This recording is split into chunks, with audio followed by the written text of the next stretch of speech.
तो वापस से आज आपका स्वागत है इडुमोटो कोचिंग क्लासेस विक्रमगंज में, जो कि एग्जाम बूस्टर का सीरीज चल रहा है। और जैसा कि मैंने आपको बताया था कि लाइट चैप्टर का आपका रिवीजन होने वाला है तो स्टार्ट करते हैं बिना टाइम वेस्ट किए हुए। मैं विकास सिंह, इडुमोटो कोचिंग क्लासेस के डायरेक्टर, जो कि आपके सामने आज आपको चैप्टर लेकर आए हैं लाइट।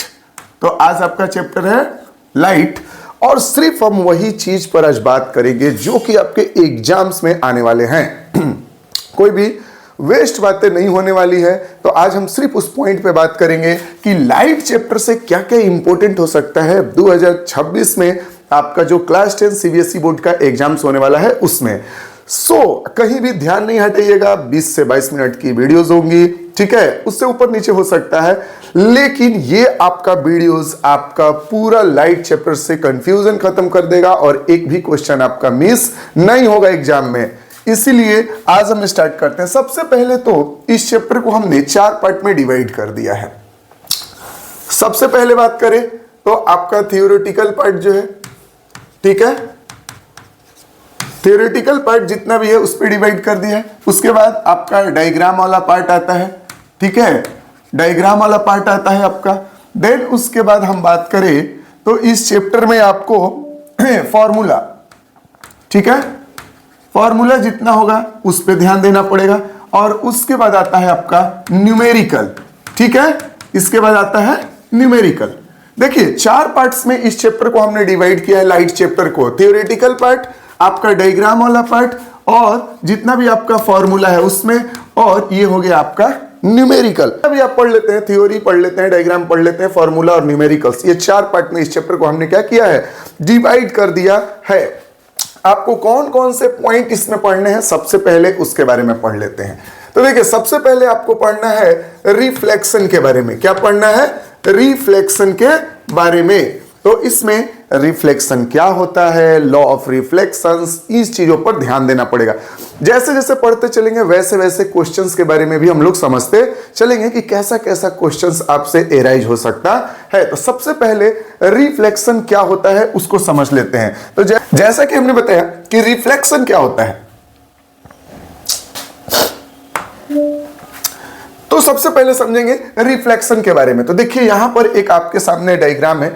रिफ्लेक्शन क्या होता है, जैसे कि एक दीवार है और आपके हाथ में कॉस्को का बॉल है। जैसे उस पर आप मारते हैं तो दीवार से टकराकर बॉल वापस आता है, ठीक है। उसी तरीके से लाइट भी का पार्टिकल्स भी कॉस्को बॉल की तरह है, जिसको जब भी हम दीवार पे मारेंगे तो टकरा कर क्या होगा, वो वापस आएगा। तो यहां पर से समझाया गया। मान लेते हैं ये वाला है जो आपका इंसिडेंट रे है। क्या है? Incident ray. इंसिडेंट रे किसको कहते हैं? जो सोर्स ऑफ लाइट से रे निकल रहा है उसको हम लोग इंसिडेंट रे कहते हैं। और ये आपका हो गया स्मूथ सरफेस, जिससे कि लाइट टकराने के बाद ये सरफेस क्या करेगा कि ये लाइट को पार नहीं होने देगा। तो टकराने के बाद ये वापस इस तरीके से आया है, ठीक है। ये रिफ्लेक्टेड रे है, इस तरीके से आपका एरो है। चलिए ये सरफेस से 90 डिग्री पर यदि हम कोई लाइन बनाते हैं तो इसको हम लोग क्या कहते हैं? नॉर्मल। क्या कहा जाता है? नॉर्मल कहते हैं इसको, ठीक ना। अब देखिए नॉर्मल से और इंसिडेंट रे, ये जो यहां पर एंगल बनाया है इसको हम लोग बोलते हैं एंगल ऑफ इंसिडेंस। क्या बोलते हैं? Angle of incidence. और ये रिफ्लेक्टेड रे और नॉर्मल के बीच में जो एंगल है इसको हम लोग बोलते हैं angle of reflection. Angle of reflection. और ये वाला पॉइंट जहां पर ये इंसिडेंट रे टकराया है इसको हम लोग बोलते हैं पॉइंट ऑफ इंसिडेंस, ठीक है। इसके 2 नियम आपको पढ़ने पड़ेंगे। सबसे पहला होता है कि angle of incidence is equal to angle of reflection. ये वाला, ये एंगल और ये एंगल क्या होता है? इक्वल होता है। और दूसरा नियम आपको इसमें क्या पढ़ना है कि नॉर्मल हो या फिर इंसिडेंट रे हो या फिर रिफ्लेक्टेड रे हो, ये तीनों जो होते हैं सेम प्लेन में लाई करते हैं। क्या करते हैं? सेम प्लेन में लाई करते हैं, ठीक है। तो ये 2 ठो आपको बातें याद रखना है। क्या सर ये चीज एग्जाम्स में आएगा? तो बहुत कम बार ये पूछा गया है। आपको आएगा भी तो ये 2 नंबर के सवाल में आ सकते हैं। सर चांसेज है आने के लिए तो मुश्किल से 20% बोल ले, ठीक है, उससे ज्यादा नहीं, मतलब कि ना के बराबर चांस है, लेकिन इसको हम लोग ध्यान में रखेंगे, ठीक है। नेक्स्ट आप पॉइंट हो सकता है वो आपको क्या पढ़ना है? प्लेन मिरर, ठीक है। Plane mirror. अब प्लेन मिरर कौन सा मिरर होता है? जो आपके घर में उसको यूज करते हैं, समझ गए कि नहीं? ठीक है, तो आप नॉर्मली जब कहीं जाते हैं तो आप जिसमें अपना फेस देखते हैं उसको हम लोग प्लेन मिरर कहते हैं। तो प्लेन मिरर का आपको मैं यहां पर दिखा दूं, ये आपका सेकेंड पॉइंट में पढ़ना है प्लेन मिरर। सबसे पहले हो गया रिफ्लेक्शन ऑफ लाइट, अब आपको पढ़ना है प्लेन मिरर। ठीक है, तो देखिए यहां पर डायग्राम सही नहीं दिख रहा है तो मैं आपको बता दूं कि प्लेन मिरर देखिए इस तरीके से आपका मान लीजिए कि है। ठीक है, तो मान लेते हैं कि ये आपका प्लेन मिरर है, ठीक ना, और यहां से कोई लाइट अगर इसमें आकर इस तरीके से इंसिडेंट करेगा और ये हो गया नॉर्मल, तो यहां से टकराने के बाद ये एंगल बनाते हुए इस तरीके से जाएगा। और मान लीजिए कोई भी लाइट इसमें एकदम नॉर्मल के ऊपर ही जा रहा है 90 डिग्री बनाते हुए सरफेस से, तो ये वापस भी कुछ इसी तरीके से करने वाला है। तो डायग्राम कैसे इसमें बनता है कि मान लीजिए कोई यहां पर ऑब्जेक्ट है, ये ऑब्जेक्ट है और ये आपका मिरर हो गया, तो यहां से इस तरीके से एक रे गया और ये रे यहां गया। आपको पता है कि डायग्राम वही बनती है, इमेज वही फॉर्म होता है जहां पर रिफ्लेक्टेड रे आपस में इंटरसेक्ट करते हैं। तो ये रिफ्लेक्टेड रे और ये रिफ्लेक्टेड रे, ये दोनों कभी भी सामने तो इंटरसेक्ट करेगा नहीं, तो ये करेंगे पीछे इंटरसेक्ट। ठीक है, इस तरीके से इनको पीछे ले जाइए, यहां पर क्या करेगा? इंटरसेक्ट करेगा, तो इमेज भी आपका यहीं पर बनने वाला है। इस वाले इमेज को आप ध्यान रखेंगे, डायग्राम को ध्यान में रखेंगे। कैरेक्टरिस्टिक्स अगर पूछ दे, प्रॉपर्टी पूछ दे इसके इमेज का, तो क्या क्या हो सकता है? द इमेज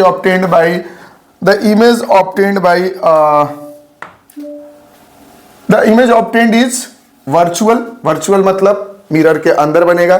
ठीक है, the image is laterally inverted, laterally inverted का मतलब क्या होता है कि जो आपका इमेज होगा उसका लेफ्ट वाला राइट में आ जाएगा और राइट वाले लेफ्ट में आ जाएंगे। इमेज इज इरेक्ट, सीधा बनेगा, उल्टा तो बनेगा नहीं। आप अपना इमेज जब भी प्लेन मिरर में देखते हैं तो उल्टा थोड़ी बनता है, वो तो सीधा बनेगा, इमेज बनेगा।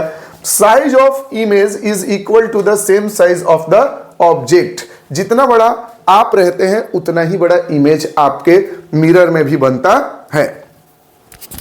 अब नेक्स्ट बात करें, the distance between the image obtained is the same as the, अब देखिए image distance is equal to object distance from the mirror. बोलने का मतलब आप मिरर से जितना दूर पर खड़े रहेंगे उतना ही दूर पर आपका इमेज भी बनने वाला होगा। ठीक है, तो ये आपकी चार बातें क्या करना है, ध्यान में रखना है। ठीक है, तो ये सर एग्जाम्स में आ सकते हैं कि नहीं, जितना चांसेज उसका है उतना ही चांसेज इसका है।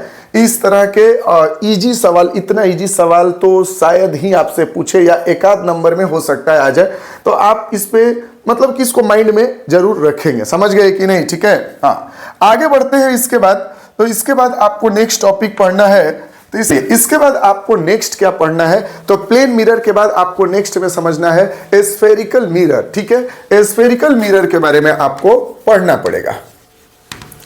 ठीक है, स्फेरिकल मिरर, ठीक ना। देखिए इन दोनों के कंपैरिजन में ये सबसे ज्यादा इंपॉर्टेंट होता है इस चैप्टर का। स्फेरिकल मिरर से बहुत सारे क्वेश्चंस रहते हैं। स्फेरिकल मिरर में आपको क्या क्या समझना है, तो स्फेरिकल मिरर में आपको समझना है, स्फेरिकल मिरर में आपको समझना है concave and convex mirror, concave and convex mirror, concave and convex mirror. ठीक है, हाँ कनकेव और कन्वेक्स के बारे में आपको समझना है। जैसा कि मैं आपको बता दूं, तो मान लीजिए इस तरीके से अगर आपका मिरर है, ठीक है, और पीछे से आपका क्या किया हुआ है, कोटिंग किया हुआ है बैक साइड से, और ये आगे वाला हो गया रिफ्लेक्टिंग सरफेस। तो आपके जानकारी के लिए बता दूं, इसको हम लोग पोल कहते हैं। ये एफ हो जाएगा और ये हो जाएगा सी, सी यानी सेंटर ऑफ कर्वेचर। ठीक है, तो ये आपका पोल होता है, ये फोकस, सेंटर ऑफ कर्वेचर। यहां से यहां तक के डिस्टेंस को हम लोग बोलेंगे रेडियस ऑफ कर्वेचर। ये वाले डिस्टेंस को एफ से लेके पी तक को बोलेंगे फोकल लेंथ। ठीक है, हाँ उसके बाद आपको ये पॉइंट ध्यान में रखना है। ठीक है, ये आपका कनकेव मिरर हो गया। कनकेव मिरर को हम लोग कन्वर्जिंग मिरर भी कहते हैं।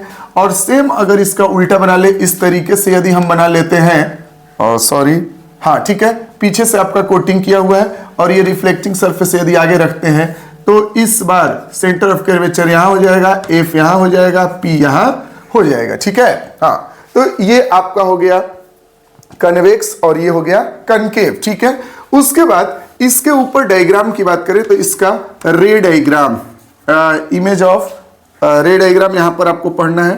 ठीक ना, कि कैसे इस मिरर के अंदर कहां पर अगर हम ऑब्जेक्ट को रखेंगे तो इमेज कहां पर बनेगी, उसका हम लोगों को रे डायग्राम देखना होता है दोनों का। तो चलिए एक एक करके जल्दी से दोनों को देख लेते हैं, ठीक है। हाँ, तो सबसे पहले हम लोग क्या करेंगे, कनकेव मिरर का रे डायग्राम को यहां पर देखने वाले हैं। कनकेव मिरर का रे डायग्राम, ठीक है।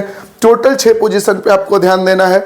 याद रखिएगा पूरे चैप्टर का सबसे इंपॉर्टेंट पार्ट है, पूरे चैप्टर का सबसे इंपॉर्टेंट पार्ट। इससे सवाल जरूर रहेगा, इससे सवाल जरूर रहेगा, बिल्कुल आप ध्यान देंगे। तो पूरे चैप्टर का सबसे इंपॉर्टेंट पार्ट है कनकेव मिरर का रे डायग्राम। कन्वेक्स का भी है लेकिन उससे ज्यादा इंपॉर्टेंट है कनकेव मिरर, ठीक है। हाँ, यहां पर देखेंगे तो सबसे पहले यदि ऑब्जेक्ट को हम इनफाइनाइट पोजीशंस पे रखते हैं, इनफाइनाइट पर जब भी हम लोग ऑब्जेक्ट रखते हैं तो उससे जितने भी रे आएंगे वो सब पैरेलल आएंगे और वो इमेज कहां पर बनाएगा, आपका यहां फोकस पे बनाएगा। उसी तरीके से हम लोग बिफोर सेंटर ऑफ कर्वेचर रखेंगे तो इमेज कहां बनेगा, बिटवीन सी एंड एफ। वैसे ही सेंटर ऑफ कर्वेचर पे रखते हैं तो इमेज भी यही बनता है।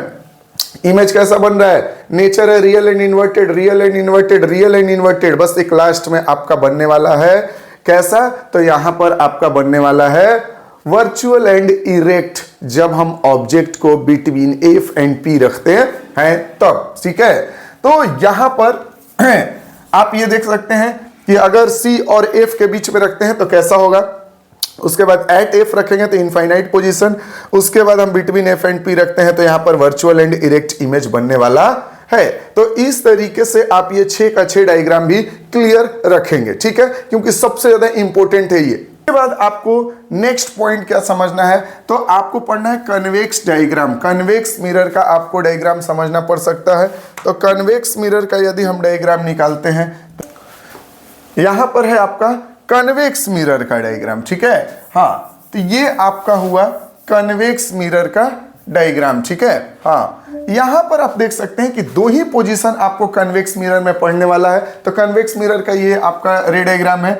सबसे पहले आपको पढ़ना है कि इनफाइनाइट पोजीशन पर यदि किसी भी हम ऑब्जेक्ट को रखेंगे तो इमेज आपका यहां पर बनेगा एफ पर बनेगा, और इनफाइनाइट के अलावा कहीं भी रख रहे हैं तो इमेज देखिए कहां पर बन रहा है। ये 2 पोजीशंस आपको कन्वेक्स मिरर में क्या करना है, क्लियर करके रखना है। तो कनकेव और कन्वेक्स दोनों के हमने रे डायग्राम को क्या कर दिया, क्लियर कर दिया है। ये आपका सबसे इंपॉर्टेंट है, इसको आप क्लियर रखेंगे। नेक्स्ट पॉइंट आपको क्या समझना है, तो नेक्स्ट पॉइंट आपको समझना है, तो नेक्स्ट पॉइंट यहां पर आपको समझना है स्फेरिकल मिरर के बाद साइन कन्वेंशन, साइन कन्वेंशन, ठीक है। साइन कन्वेंशन सबसे इंपॉर्टेंट पॉइंट है, आप ध्यान रखेंगे, ठीक है, कि कब एफ प्लस होगा कब एफ माइनस होगा। तो ये पूरा साइन कन्वेंशन आप क्लियर रखने वाले हैं, ठीक है। इसको हटाते हैं और देखते हैं आगे।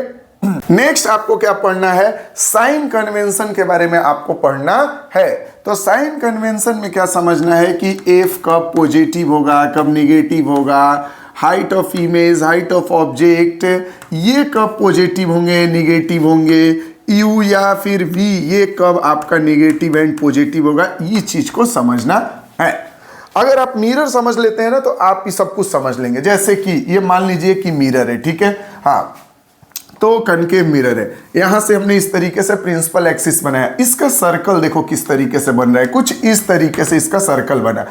तो आपने पढ़ा होगा कार्टेशियन प्लेन्स के बारे में, जैसे कि ये हो गया कार्टेशियन प्लेन्स, इधर होता है प्लस वाला एक्स, इधर होता है माइनस, ऊपर जाएंगे तो होता है प्लस और नीचे जाएंगे तो होता है माइनस, ठीक है। उसी तरीके से इसको आप वाई एक्सिस समझ लीजिए और इसको एक्स एक्सिस समझ लीजिए। इधर कोई भी चीज एक्स एक्सिस पे होगा तो माइनस होगा और इधर कोई भी चीज होगा तो प्लस होगा, ऊपर कोई भी चीज होगा तो प्लस और नीचे होगा तो माइनस। जैसे कि हाइट ऑफ ऑब्जेक्ट हमेशा क्या होता है, हाइट ऑफ ऑब्जेक्ट हमेशा क्या होता है, पॉजिटिव ही होगा। क्यों, क्योंकि ये ऊपर डायरेक्शन में है। यदि इमेज नीचे बनेगा ऐसे करके तो माइनस में होगा और इमेज ऐसे बनेगा तो पॉजिटिव में होगा। ऑब्जेक्ट का जो डिस्टेंस होता है, ऑब्जेक्ट हमेशा आप इधर रख रहे हैं यानी कि यू हमेशा क्या होगा, सॉरी निगेटिव होगा, और इमेज इधर बनेगा तो निगेटिव और इधर बनेगा तो पॉजिटिव। लेंस हो या फिर मिरर हो दोनों में सेम ही रहेगा। फोकस की बात करें तो कनकेव मिरर में फोकस इधर होता है तो माइनस होगा और कनकेव में फोकस प्लस होगा। क्यों, इसका सेंटर देखिए ऐसे बना, तो सेंटर ऐसे बनेगा तो सेंटर ऑफ कर्वेचर इधर होगा, एफ इधर होगा, और यदि आप यहीं पर ले लेते हैं कन्वेक्स मिरर, तो इसका सर्कल ऐसे बनता है, तो सेंटर होगा इधर, तो एफ होगा इधर, तो ये क्या होगा आपका पॉजिटिव में होगा। यही लेंस की बात करते हैं, तो लेंस में बहुत सारे बच्चे क्या करते हैं, कंफ्यूज कर जाते हैं। तो मैं आपको लेंस का बता दूं, तो लेंस में भी ध्यान से देखिए, ये हो गया लेंस, ठीक है, ऑप्टिकल सेंटर। देखिए ये हो गया आपका कन्वेक्स लेंस। कन्वेक्स लेंस में एफ जो होगा प्लस होगा कि माइनस कैसे पता चलेगा, तो सबसे पहले इधर ऑब्जेक्ट रखे हैं, इससे रे गया, इस पे टकरा है, इस वाले सर्कल को ध्यान देना है आपको। इस वाले सर्कल, ये सर्कल कुछ ऐसे बन रहा है, तो कन्वेक्स में एफ जो होगा वो पॉजिटिव होगा, समझ गए। और यहीं पर रहेगा कनकेव, तो कनकेव में कुछ इस तरीके से होगा। यहां पर हम ऑब्जेक्ट को रखेंगे, ऑब्जेक्ट जाएगा ऐसे टकराएगा, सर्कल देखिए इसका सर्कल कुछ ऐसे बन रहा है, तो सेंटर हुआ इधर, एफ होगा इधर, तो कनकेव में एफ जो होगा माइनस होने वाला है। तो कब एफ प्लस होगा, कब एफ माइनस होगा, कब एच तो हमेशा क्या होता है बाबू, प्लस ही होता है, और यू हमेशा माइनस ही होता है, इस बात को ध्यान में रखना है। नेक्स्ट साइन कन्वेंशन के बाद आपको पढ़ना है refractive index, refraction of light, उसको हमको यहां पर समझना है, ठीक है। नेक्स्ट आपको पॉइंट क्या समझना है, रिफ्रैक्शन, रिफ्रैक्शन ऑफ लाइट और रिफ्रैक्टिव इंडेक्स। यहां से आपको नेक्स्ट पॉइंट समझना है, रिफ्रैक्शन ऑफ लाइट और रिफ्रैक्टिव इंडेक्स आपको समझना है। देखिए यहां पर एक हमारे पास डायग्राम है, इसको हम ले ले। रिफ्रैक्शन ऑफ लाइट क्या होता है, तो सिंपल डिफिनेशन क्या हो सकता है कि when the light passes from one medium to another medium the light get bends and this phenomenon या property is known as refraction of light. जैसे कि मान लीजिए ऊपर में आपका पार्टिकल मीडियम अलग है, एयर है मान लेते हैं, ठीक है, हाँ, और यहां से लाइट होते हुए इस तरीके से आया, और जैसे ही मान लीजिए ये ग्लास है, क्या है ये ग्लास, इसको मान लेते हैं, ठीक है, हाँ, तो यहां से लाइट जैसे ही इंटर करेगा अंदर, तो अपने पाथ से क्या हो जाएगा, बेंड कर जाता है, ठीक है। अब बेंड इधर करेगा, इसके लिए एक छोटा सा ट्रिक है आपको समझना है, उसका नाम है डर।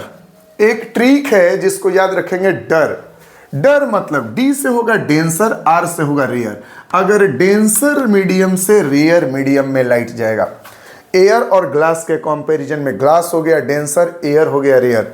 अगर यहां से लाइट कुछ ऐसे जाता और टकराता, तो जब भी बाहर निकलता, तो ये है नॉर्मल, इसको क्या हो जाएगा, इसको जाना चाहिए था ऐसे, लेकिन जाएगा कैसे, तो नॉर्मल से दूर, अवे फ्रॉम नॉर्मल, इस तरीके से लाइट आपका जाएगा यदि डेंसर से रेयर मीडियम में जाता है। लेकिन रेयर से डेंसर में जब आएगा, रेयर से डेंसर में जब लाइट आएगा आपका यहां पर, तो ये टूवर्ड्स नॉर्मल होगा, टूवर्ड्स नॉर्मल मतलब नॉर्मल के नजदीक जाएगा। इसको बोलते हैं इंसिडेंट रे, रिफ्रैक्टेड रे, समझ गए। और ये रे यदि इससे बाहर निकलता है, उसको हम लोग इमर्जेंट रे कहते हैं। जैसे कि ये वाला लाइट अगर यहां से, ये हो गया नॉर्मल, ठीक है, डेंसर से रेयर में जाना चाहिए, जाता ऐसे, लेकिन जाएगा कुछ ऐसे, ठीक है। ये ओरिजिनल पाथ है और ये इमर्जेंट रे है, ये दोनों एक दूसरे के क्या होते हैं, पैरेलल, और ये वाले डिस्टेंस को कहते हैं लैटरल डिस्प्लेसमेंट। लैटरल डिस्प्लेसमेंट कहा जाता है, इसको हम लोग लैटरल डिस्प्लेसमेंट कहते हैं, समझ गए कि नहीं, ठीक है, हाँ। तो इसके आगे यदि हम समझे बात को, तो रिफ्रैक्शन समझ गए। रिफ्रैक्टिव इंडेक्स क्या होता है, रिफ्रैक्टिव इंडेक्स का मतलब होता है कि कोई भी जो मीडियम है वो लाइट को कितना बेंड कर सकता है, उसी को हम लोग रिफ्रैक्टिव इंडेक्स कहते हैं। सर इससे सवाल आ सकता है क्या, तो इससे सवाल और एसर्शन बेस्ड क्वेश्चंस जो आता है उसमें आ सकता है, रीजन एंड एसर्शन बेस्ड करके क्वेश्चंस आएगा, एमसीक्यू में क्वेश्चन इससे आ सकता है। याद रखिएगा, रिफ्रैक्टिव इंडेक्स ज्यादा मतलब बेंडिंग पावर ज्यादा, रिफ्रैक्टिव इंडेक्स कम मतलब बेंडिंग पावर कम होने वाला है, ये चीज आपको ध्यान में रखना है। इसके आगे हम बात करते हैं लॉ ऑफ रिफ्रैक्शन। जब आप पढ़ते हैं तो उसमें भी दो लॉ आपको पढ़ने पड़ेंगे। पहला आपको पढ़ना पड़ेगा कि नॉर्मल हो गया, इंसिडेंट हो गया, रिफ्रैक्टेड हो गया, इमर्जेंट हो गया, lie on the same plane, ठीक है, पहला वाला। दूसरा वाला इसमें पढ़ना है साइन आई अपॉन में sine r, sine i upon में साइन आर आपको पढ़ना है। साइन आई साइन आर क्या होता है, तो इसको हम लोग एस्नेल्स लॉ कहते हैं, इसको हम लोग एस्नेल्स लॉ भी कहते हैं। इन्होंने कहा था कि यदि मीडियम सेम है, सेम कलर ऑफ लाइट है, आप जितने डिफरेंट एंगल पर रिफ्रैक्शन करवाइएगा तो ये एंगल ऑफ इंसिडेंस और एंगल ऑफ आर के साइन आई और साइन आर को जब हम वैल्यू निकालेंगे, रेशियो निकालेंगे, तो उसका जो वैल्यू आएगा वो कांस्टेंट आएगा, और इसी को हम लोग कहते हैं एस्नेल्स लॉ। इस बात को आपको ध्यान में रखना है, ठीक है। तो इसके बाद आपको पढ़ना है लेंस। क्या पढ़ना है? लेंस के बारे में। लेंस भी दो तरीके का, कनकेव और कन्वेक्स, कनकेव और कन्वेक्स, जैसे कि, ठीक है। तो आपको लेंस के बारे में अब समझना है। तो लेंस के आपको देखिए, ये हो गया आपका कन्वेक्स लेंस और ये हो गया कनकेव लेंस। देखिए इसमें उल्टा हो जाता है। कनकेव मिरर में 6 पोजीशंस थे, इसमें आपको कन्वेक्स लेंस में 6 पोजीशन आपको पढ़ना है, ठीक है। तो सबसे पहला पोजीशन इनफाइनाइट पे होगा, तो इमेज कहाँ बनेगा? एफ पर बनेगा। तो उसी तरीके से ये आपके 6 पोजीशन है, 6 का 6 पोजीशन आप ध्यान में रखने वाले हैं, ठीक है। और ये आपका 2 डायग्राम हो गया कनकेव लेंस का, ठीक है। तो कोई बड़ी बात नहीं है, इसको आप ध्यान में रखने वाले। मोस्ट इंपॉर्टेंट है डायग्राम, कोई भी बच्चा नहीं भूलेगा। डायग्राम सबसे ज्यादा इंपॉर्टेंट है। ये 6 का 6 पोजीशन और ये आपका 2 पोजीशंस याद रखना है आपको। आपको एक छोटा सा बात बताते हैं, सभी बच्चे क्या किए होंगे कि रूटीन बनाए होंगे कि सुबह इतने बजे उठना है, पढ़ना है, रात को इतने बजे से इतने बजे तक पढ़ना है। क्योंकि सब मोस्ट ऑफ द बच्चे स्कूल नहीं जा रहे हैं, कोचिंग्स नहीं जा रहे हैं, घर पर रह के पढ़ रहे हैं, टीचर्स का गाइडेंस नहीं है। तो आपको एक चीज़ बता दें कि आप बिल्कुल भी रूटीन मत बनाइएगा, टाइम नहीं लिखिएगा कि इतना से इतना बजे, इतना से इतना बजे, ऐसा नहीं लिखना है आपको। आपको क्या करना है, ये माइंड में रखना है कि मुझे सुबह 2 घंटा पढ़ना है, शाम में इतने घंटे पढ़ने। आप अपने कैपेसिटी के अनुसार आप कितना पढ़ सकते हैं, उस कैपेसिटी के अनुसार बस ये सोचिएगा कि सुबह पढ़ना है, रात में पढ़ना है, दोपहर में पढ़ना है, शाम में पढ़ना है, ऐसा करके बस सोचिएगा। टाइम नहीं लिखेगा कोई भी बच्चा कि हमको कितने बजे क्या क्या पढ़ना है, ठीक है। हाँ, उसके बाद बात करें तो ये आपको डायग्राम क्लियर रखना है, इससे बहुत सारे क्वेश्चंस आएंगे, ठीक है। हाँ, इसके बाद यदि हम बात करते हैं तो नेक्स्ट आपको समझना है पावर के बारे में। क्या पढ़ना है? पावर के बारे में आपको पढ़ना है। आपको पावर क्या होता है? तो power is equal to 1/f करके एक आपको फॉर्मूला आएगा। पावर का ऐसा यूनिट क्या पढ़े थे? डायोप्टर पढ़े थे, ठीक है, डायोप्टर पढ़े थे, ठीक है। अब आपको क्या समझना है? Focal length. फोकल लेंथ जो होगा हमेशा आपको मीटर में रखना है, ये बात ध्यान में रखना। पावर क्या होता है कि या लेंस हो या मिरर हो, कन्वर्जिंग हो या डाइवर्जिंग हो। तो यदि कोई मिरर या लेंस कन्वर्जिंग है तो वो कितना नजदीक सभी रे को कन्वर्ज कर सकता है, और यदि वो डाइवर्जिंग है तो कितना दूर, समझ गए कि नहीं, ठीक है, कितना ज्यादा किसी भी रे को डाइवर्ज कर सकता है, यही इससे उसका पावर पता चलता है। अब जितना नजदीक या जितना दूर तक डाइवर्ज या कन्वर्ज करेगा तो फोकल लेंथ क्या हो जाएगा? छोटा हो जाएगा। फोकल लेंथ छोटा होगा तब जाके यहां पर पावर बड़ा होगा। इसीलिए power is inversely proportional to focal length. Power is equal to 1/f। f को क्या रखना है? मीटर में आपको रखना है, ठीक है। अब हमने सारा थियोरेटिकल पार्ट पढ़ लिया। उसके बाद आपने डायग्राम देख लिया। डायग्राम के बाद आपको फॉर्मूला और न्यूमेरिकल्स कहाँ से पूछे जाएंगे, फॉर्मूला कौन कौन सा हमको इस चैप्टर से ध्यान रखना है, इस बात को समझना है। तो सबसे पहले यदि हम लोग फॉर्मूला की बात करें, ज़्यादा फॉर्मूला नहीं है, ठीक है। फॉर्मूला की यदि हम बात करते हैं तो ज़्यादा फॉर्मूला नहीं है। सबसे पहला फॉर्मूला है मिरर फॉर्मूला, ठीक है। मिरर फॉर्मूला में क्या ध्यान है? 1/v plus 1/u is equal to 1/f। ये एक फॉर्मूला आपको ध्यान में रखना है। 1/v plus 1/u is equal to 1/f। उसके बाद मैग्निफिकेशन का एक फॉर्मूला आएगा -v/u इज इक्वल टू, और इसको लिख सकते हैं h-h। ये भी लिख सकते हैं magnification is equal to -v/u या फिर h-h। अब आपके पास क्या क्या गिवन है उसके अनुसार आप क्या करेंगे कि इस फॉर्मूला को पुट करेंगे, ठीक है।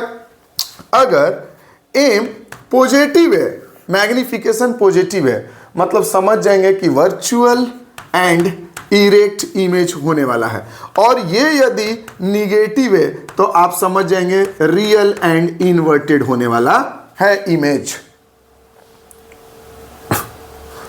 यहां तक बात समझ में आया। ये आपका लेंस और मिरर दोनों के लिए लागू है।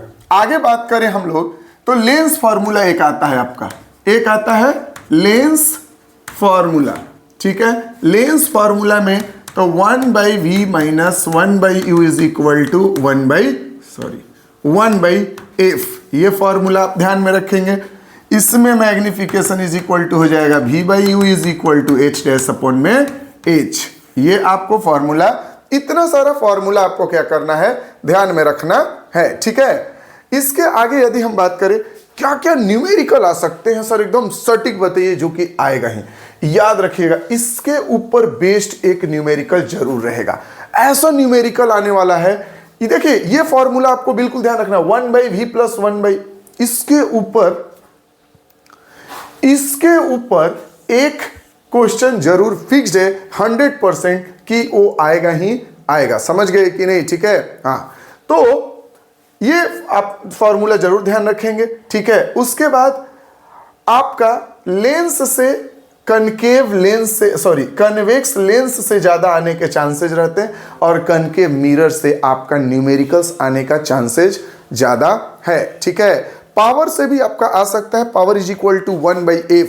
तो पावर, उसके बाद आपको ये दो फॉर्मूला इतना क्लियर रखना है।